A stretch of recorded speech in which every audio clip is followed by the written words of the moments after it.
Yeah, the session was quite practical, I would say.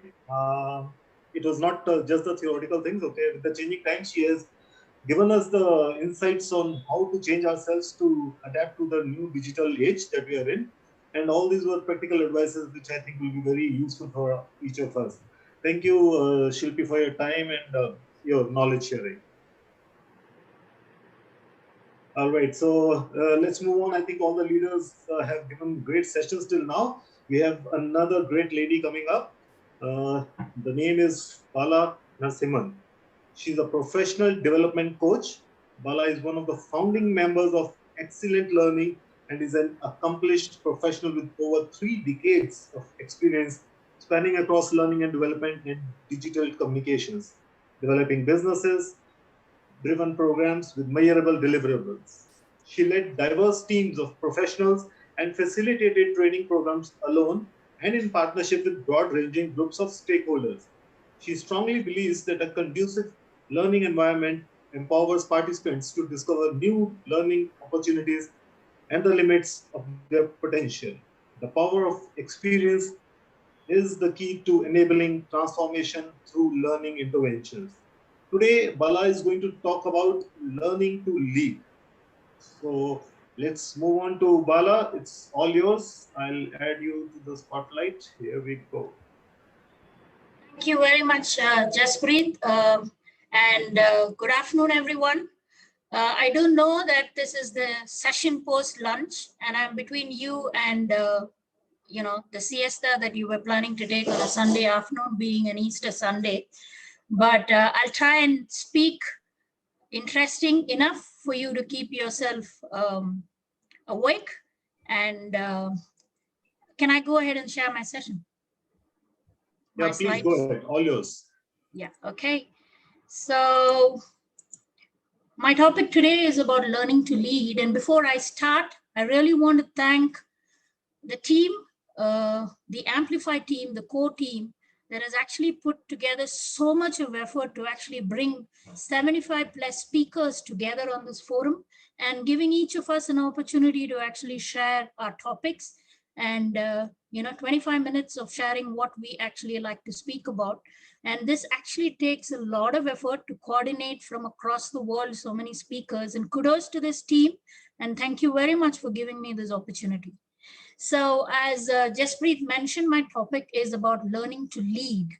So learning to lead, basically the reason that we have a learning before the lead is because as leaders, and all of us have been leaders in some part of whatever we've managed in our lives, learning to lead is actually one of the very important qualities of the leader is continuous learning. Learning is something that keeps you constantly upgrading yourself, improving yourself, and actually improvising how you manage, how you lead, and how you actually get ahead in your life. So basically, when we talk about leadership, so what is leadership basically? How do we relate to leadership? When you take a minute and think of people in your lives, in your workplaces, in your profession, etc., who do we think as a fantastic leader? Did we look at somebody who is just in an authoritative position, perhaps, who is a formal position, who we call a leader, or somebody who's just ranked above you in an organization chart and we say, hey, that's the leader, or the person with a better cabin there at the corner who's sitting in the cabin is whom we call a leader? Basically, leadership is not about power. It is not about just a position, or it's not just having a cabin somewhere. It is a particular competency or a quality that anybody has that sometimes comes very naturally, sometimes can be actually built, depending on how and where you want to take, what you want to go, and what you're doing. The most important thing is to recognize that anybody can be a leader. And some of these things that I mentioned that we automatically think, somebody up there in a formal position, he's a leader. Somebody who's earning perhaps, a higher salary or ranked a little higher, perhaps is also a leader. But some of these traditional perceptions are actually going off because there are so many other things that are today defining what a leader is basically. So how do you actually get to be a leader? So if you look at your professional life, You first start off being an individual contributor. So you're part of a team. So you're contributing. There's something that is actually naturally within you that you think you want to add, make a difference, you want to add a value, and you start doing things and you demonstrate some of these behaviors and some of these competencies much early. And then these competencies perhaps get recognized. And over a period of time, you get encouraged to do more of these. And then some point in your career, you are recognized as a lead or a leader. Somebody, they say this, hey, this person, I've seen him do so many things. I've seen him add value. I've seen him do this independently, managing so many things. I think he's capable of managing this. So that's when you become a leader. Now, a leader is just one part of that particular progression that you have. After a leader, there's a position much higher, which is an executive. So basically, there is this roadmap that you start taking when you initially start being an individual contributor, and then you demonstrate certain behaviors and competencies that help people recognize you and your ability to actually manage a lot more things. And then you are recognized as a leader. Now that you become a leader, basically, there are so many things that you are responsible for. So a leader basically is not just about a position, a power, or a cabin. So basically, it is about handling something important. You're responsible for a team, you're responsible for an outcome, etc. So from there starts your journey as a leader. So basically, there are different kinds of leadership that you can practice. These all depend on the kind of environment and how you could use these various styles for you to manage this. So this is just a very short list, but there is a much longer list of different kinds of leaderships. So there's transactional leadership, transformational leadership, servant leadership, democratic leadership, autocratic, bureaucratic, laissez-faire leadership, charismatic leadership. So some of these are the most top on the list in terms of kinds of leadership that you can practice. And one other thing that perhaps you have heard is called the situational leadership. Situational leadership is a leadership technique that you can use depending on the environment of your team and the composition of your team, basically. So today what we're going to talk about, given that today is the World Transformation Day, and we're going to be talking a little more about transformational leadership. So how can we make a difference by transforming whatever we are doing, be it a small community, your home, your workplace, anywhere? So how can we practice some of these transformation leadership skills? So what is transformation leadership basically? So transformation leadership is popularly known as the motivational leadership style. It's pretty common in a lot of corporates. And basically, what does this transformation leader do? These leaders are basically very energetic, enthusiastic, they're passionate about what they're doing. They are concerned, they make sure that they are involved in their teams and what the team is trying to do. And they're very focused and in helping everybody achieve and everybody succeed in the team. Now, being a leader is not very easy. And it takes a lot, because initially when you're announced as a leader or somebody that is there, there's so much of trappings that come as part of that. But along with the trappings come responsibility and your ability to lead and sustain the team to achieve what you're set for.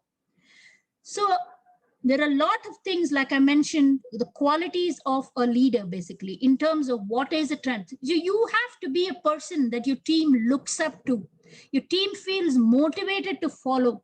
Your team feels that they do it willingly, no matter what you have to set as a standard or ethic. So that is the kind of environment that you create.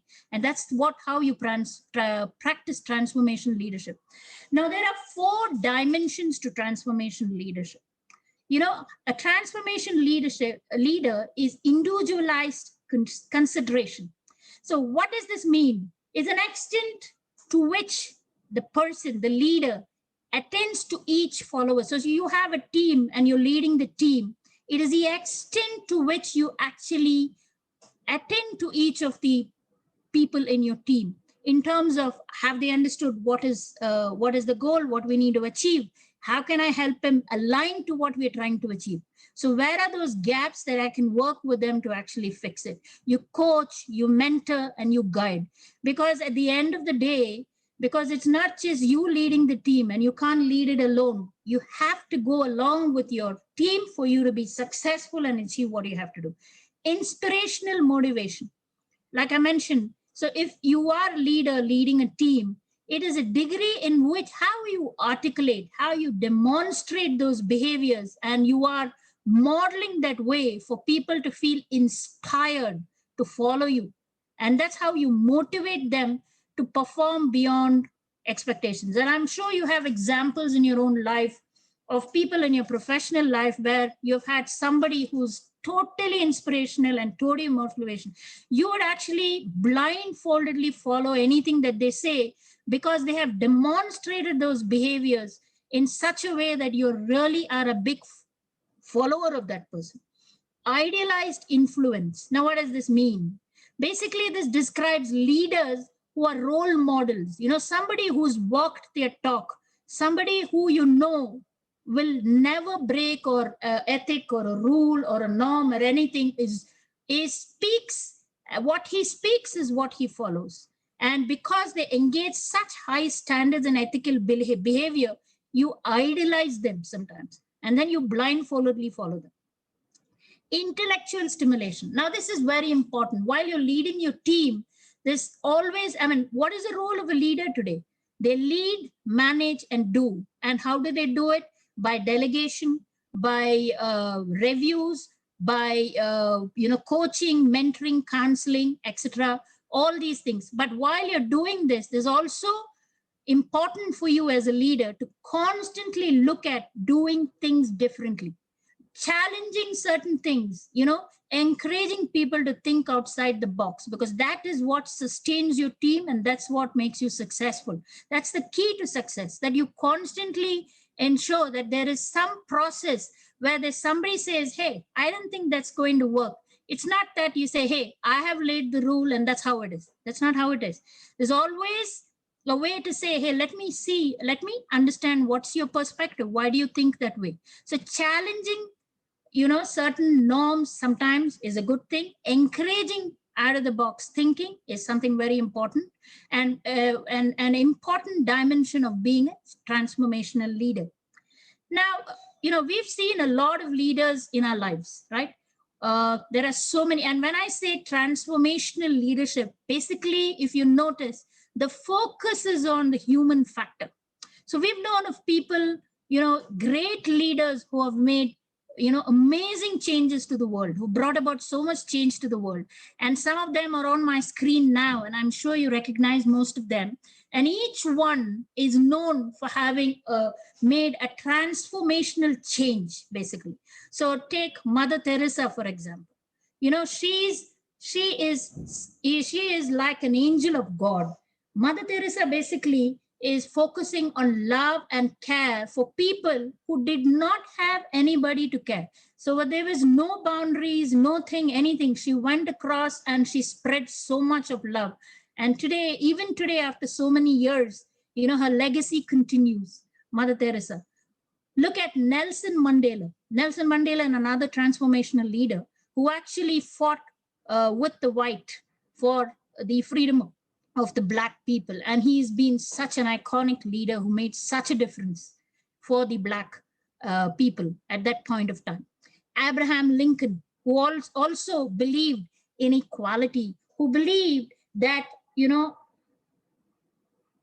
he believed in abolition of slavery and brought in a union. That was what Abraham Lincoln. And Gandhiji, from our very own country, ahimsa, non-violence. He is known for having, imagine if you watch that movie Gandhi and you watch the way and how that, he makes a speech in front of this whole, audience there. You have all the white Britishers sitting in front. And he makes this powerful, statement saying that, they may strike us, they may come to our homes, they may do anything, but we will never, in such a short assertive voice, that is so powerful. And that made a fantastic difference.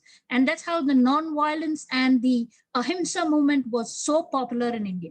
So transformational leadership basically are leaders who broaden, they look at things beyond themselves. It is way beyond and elevate the interests of, it's a broader vision. And they look at convincing people and bringing in acceptance to steer and make a change that is going to make an impact for the world, a positive impact. And some of these leaders are right here that I've listed, and there would be a lot more examples, I'm sure. So when we look at, when we think of a leader or what leadership is basically, what are things that cross our mind basically? What do we want them to be? And there are few things that I Googled when I, say, I mean, if I want to be a good leader, what are things that people expect for me as a leader?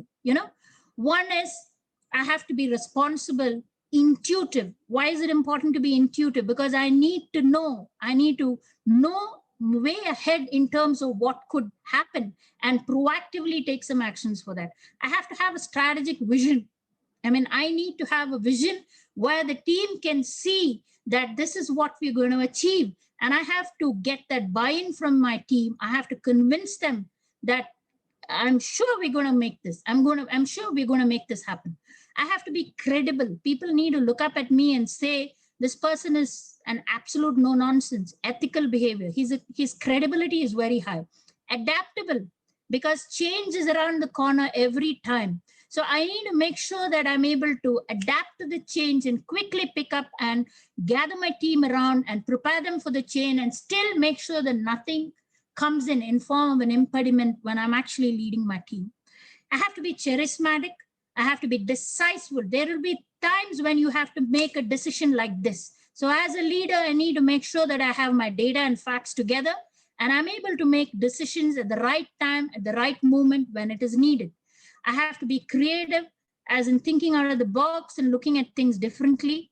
I have to be ethical, very important. I should be a person who's motivating. I should be authentic, inspiring, inclusive. So there are different kinds of people who could be part of your team. I cannot be biased if I'm a leader. I have to be inclusive. I have to be approachable. People should be able to come and knock on my door and say, hey, I have something to talk to you and I need to spend this time. So I can't be judgmental. I have to be a person who's approachable and say, hey, come and tell me what's on your mind. So some of these things, I'm sure, are qualities that we've seen in leaders that we have followed, leaders we have worked with in the past. And these are something that I feel that some of us already have some of these qualities, and it's a matter of looking at how you can demonstrate some of these behaviors if you want to really improve your leadership style. So many a time we mistake some people as leaders. Now there are loud signs, sometimes we don't understand what are the real qualities of the leader and we say that is a great leader.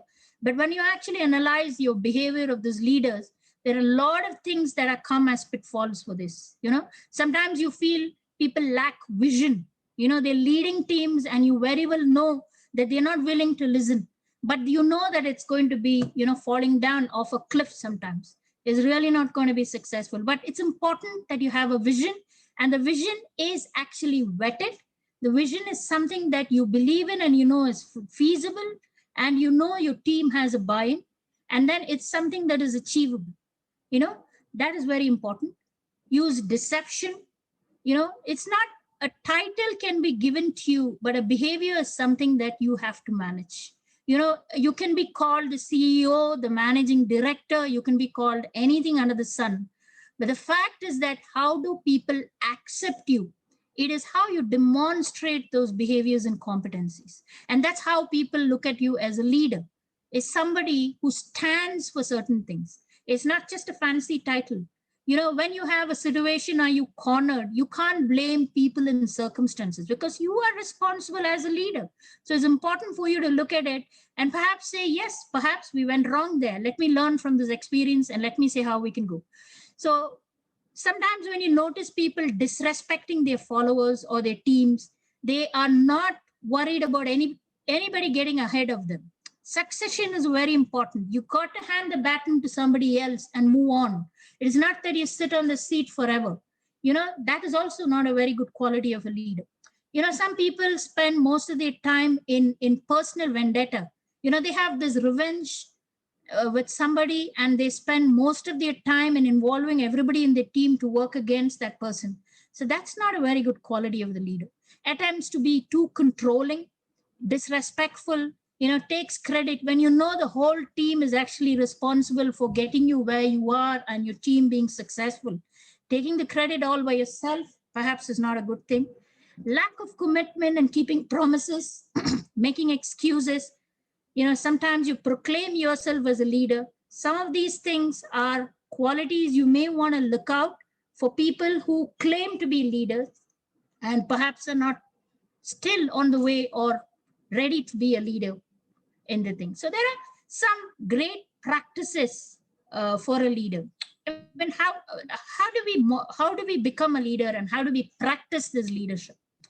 One of the most important thing is modeling your way, because people are looking up at you and they want to look up at you, and they're following everything that you are saying. So it's important for you to model the way, communicating top down and also bottom up. It's very important that you keep everybody involved. Having an inspired shared vision. Everybody needs to align to what you need to achieve. If not, you're not going to be achieving. Enabling others to act, getting them involved and encouraging them, motivating them to be involved and to act. Encourage the heart. It's very important that you tie the heartstrings here. Celebrating successes, acknowledging rewards and recognitions. These things are very important for as practices when you are a leader. Now, how do we inculcate some of these leadership qualities, while we're learning to lead? Becoming a leader is something that is great. It's a very important position or an advancement that you're looking at. But there are a lot of things that make a difference. So there are few things that you could look at taking initiative if you're not already practicing. So, look around your own community or groups to see what you can look at contributing. Don't wait for people to tell you what to be doing. Volunteer, try to look at doing things beyond an idea, beyond just giving an idea. Look at taking that extra step and taking that initiative to do something beyond. Look at being a solution, not a problem there. Look at how you can contribute, help in, solving an issue, etc. Some of these initiatives are tips that you could look at taking for, when you're grooming yourself. And believe me, this is not once you become a leader and that's finished. It's a journey that continues, and you constantly analyze yourself and your behaviors and your competencies to see how I can improve and where I can improve. And very important that you do it practically every year. Reach out to your team and ask them, where do you think I'm going wrong? Can you tell me? And how can I improve? Okay, that is something that, in conclusion, I want to share this quote by Barry Posner. Barry Posner is the author of this book called The Leadership Challenge, a very great book. You should pick it up and read, or if you can get the PDF version. According to him, no leader ever got anything extraordinarily done without the talent and support of others. So remember, the team is always behind you, and they're responsible for your success. It's a team sport, and you need to engage others in the cause. And what strengthens and sustains relationship between the leader and the constituent is that the leaders are obsessed with what is best for others, not what is best for them. It is not a self journey when you're leading a team. It is about taking everybody together and making sure that you are successful. And that's what this Barry shares in his quote. I'd like to thank you all very much for giving me this opportunity. And here my Facebook link, my LinkedIn, my email, and my phone number. And I'm one of the founding members of the Excellent Learning, and we focused on empowering learners to excel. And this is our website.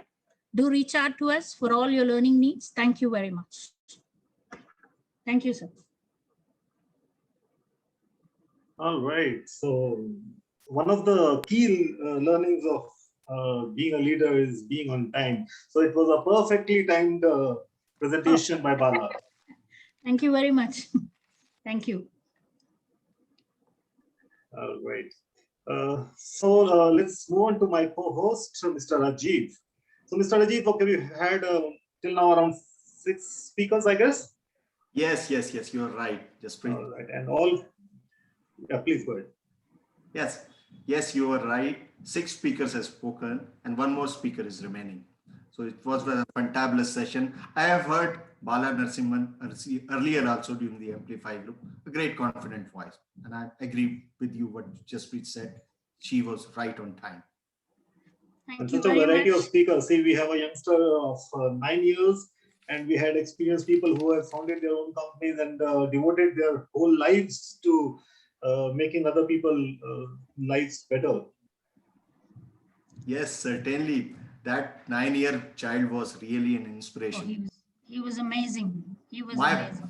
My both of the kids were loving him. They were scrolling his profile in the YouTube videos, which he has edited. It was marvelous and an inspiration to be certain. What do you say? Definitely an inspiration. Definitely an inspiration for all children at such a young age to be so fluent and so amazingly communicative. To be able to share your ideas was absolutely wonderful. And thank you for bringing him to this forum. Thank you. Thank you. The one thing I liked about this, I would not call him a kid because he's actually a master of a lot of other people. But one thing I liked was his total professional approach. If you see his pic, he has a complete setup. He's got the big screens. He has a laptop. He's using a professional mic. He's using a separate camera. Like we've been using our laptop cameras, but he has a special camera for him and all those things. He is actually a total professional. And Jasprit, one more important aspect about him was he has some futuristic vision, and he said in his profile that he's looking forward for making more programs in every domain. That is really great from this 9-year-old coming from. It was outstanding, really touch moved and inspired by us. And then what we first started off was age doesn't matter, which was amazing. Yes, a 9-year-old, the youngest on this forum, started off with saying age, and that was really didn't make a difference. Amazing. And it is a great learning for all of the audience sitting worldwide. Certainly it is. Also, moving on to our other speakers, see, we had a lot of energy coming in from Kumar Gaurav, and then we had another session by Shilpi, which was quite energetic. Yes, Kumar Gaurav was very much engaging. During my talk yesterday, he was the MC, and he laid down such a big good foundation so that I can move forward from there. That point, he was excellent. And the practical information shared by Shilpi also was great. And I think, okay, if we didn't had the time limit, she could have gone on, and maybe she could have taken 1 hour more. What do you say about that? Yes. You're absolutely right. All right, and then we had Bala, who had just shared her learnings. And see, the point is that they have founded their own companies. From that young chap to Bala, they are actually committed to what they're doing. It's not just that it's a part-time thing or it's just a hobby. They are committed individuals. More importantly, Jasprit, I heard three precisely I could remember. They have significant contribution to the society as well. See Dr. Chetan, see Divya D'Souza, see Shilpi Khandelwal. They are doing some remarkable job on field as well. So isn't it a good achievement, and to have such learners, elated panel, elated speakers on the board? Is it a great contribution from WTO and as well as Amplify? Yeah, like these people have actually spent their lifetimes to acquire these skills, and we are so fortunate that we are getting all this stuff in our living rooms at totally free of cost. Yes. I was about to touch that aspect. That is free of cost. Isn't it that a great revolution? Thanks to pandemic, great revolution. Yeah. Thanks to the organizers, okay, who have brought all these great speakers. Like if we had to go individually and attend all these speakers, I think, okay, we would have to spend lakhs of rupees and more than months to get all this knowledge which we are getting in a condensed form in just a matter of 2 days. And more importantly, Jasprit, we are connecting for the first time You are sitting from Bangalore, I'm sitting from New Delhi, and will be having a lifetime association, no doubt about that. So will we? Yeah, the word has. Yes. The world has still become a smaller place. Okay, we had Mr. Bhatia joining in from Sydney, Australia. And Exactly. we, like I am from Bangalore, you're from Delhi, and we have people all across. And it was looking like, okay, we've been coordinating for the last 2 days, and it looks like a small family, but it's spread all over the world. So we're getting leadership lessons in this session from all over the world. Yes. So we have our next speaker.